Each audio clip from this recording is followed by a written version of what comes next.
explain more about that next week.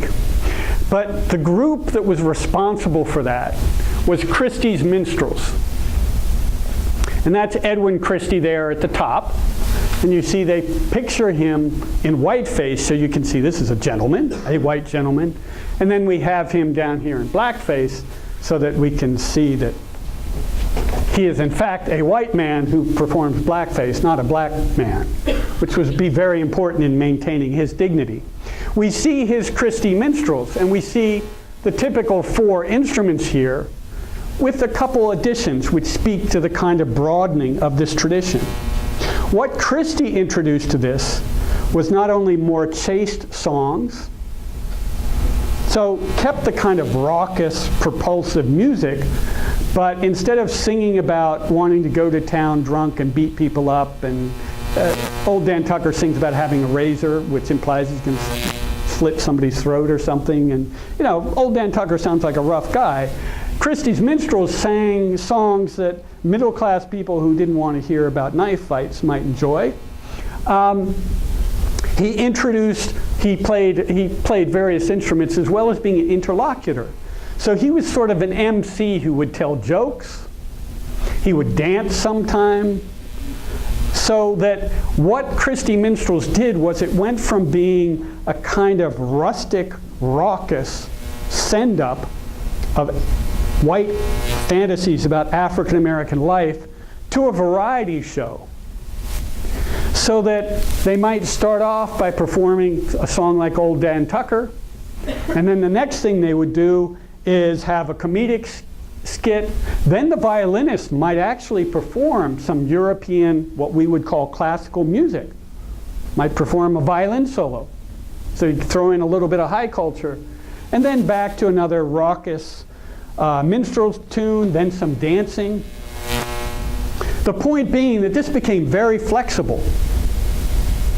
It was all kept under the umbrella of blackface minstrelsy because the performers were all white men performing in blackface. But you could mix it up to keep the audience entertained. And there was another thing that Christie did that's hugely important that we'll talk about next week. Christie hired the most gifted songwriter of the day, and indeed one of the most gifted songwriters in the 19th century, and I would argue American history, Stephen Foster, to write songs. And Stephen Foster, as we'll talk about, wrote songs that greatly expanded the expressive range of minstrelsy. Point being, as a result of the innovations that Christie made during the 1840s into the 1850s, this performance tradition became expansive enough to appeal to audiences, working class audiences, middle class audiences, North and South. By the 1850s, minstrelsy was popular around the United States. It was popular, it had already migrated to Canada, to England, to Europe, and Australia. And we'll see in a moment it had migrated even further. So one last point I want to make before I show you one more example of the extent of this and one more visual example of the legacy of minstrelsy. Keep in mind, this is a performance tradition that was about white people appropriating blackness, if you will. There was no space in this performance tradition for African Americans themselves, with one exception. The one noted blackface performer, there's a close-up of Christie, there's Stephen Foster. The one exception is Juba Lane, J-U-B-A. Juba Lane performed with Christie and then went solo in Europe as a dancer. And I would emphasize he's the exception that proves the rule. He became a star against every conceivable odds. But there was no one else like him. And as we'll talk about, until the very end of the 19th century, blackface minstrelsy was a whites-owned performance tradition, the most popular, pervasive, widely performed popular musical tradition in the United States, and it's whites only. And the reason I want you to keep that in mind is, and you see this in my essay and some of the things we'll talk about later, is that when African Americans first begin to have an opportunity, they make an opportunity for themselves to perform in the American popular musical tradition, they have to perform in a landscape that has been shaped by blackface minstrelsy for a half century.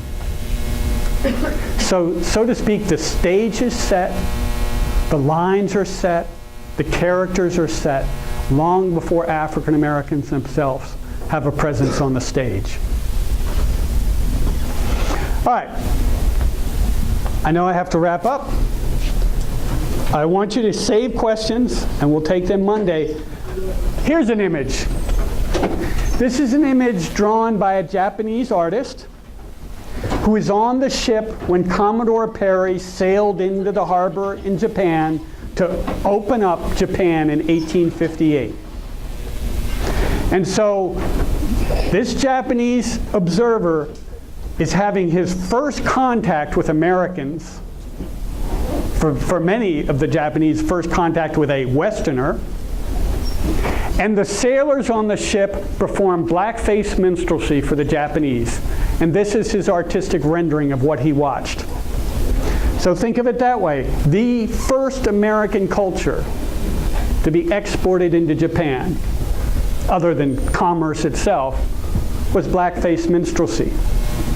And the last thing I'm going to show to you as you go out is a film clip from the first sound movie, first major Hollywood release in 1928. So we're talking 100 years after T. Daddy Rice made his name. The first major Hollywood sound recording starred Al Jolson, the biggest stage star of the day, who was migrating to film because he was a singer, and obviously silent movies weren't good for singers. So he migrates to the first sound movie, and what does he do? He's a blackface performer. So this is 1928.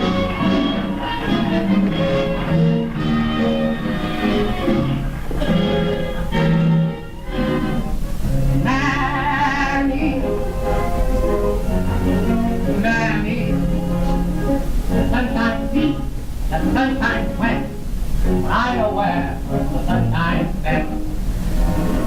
Mammy,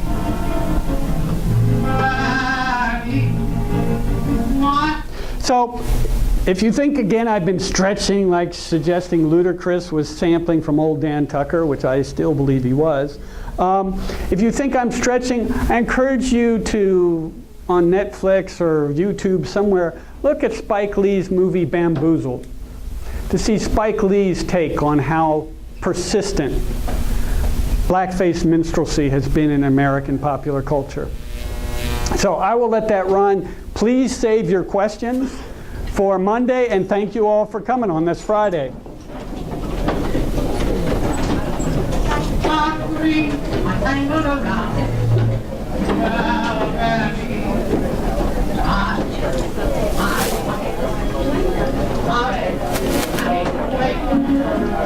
I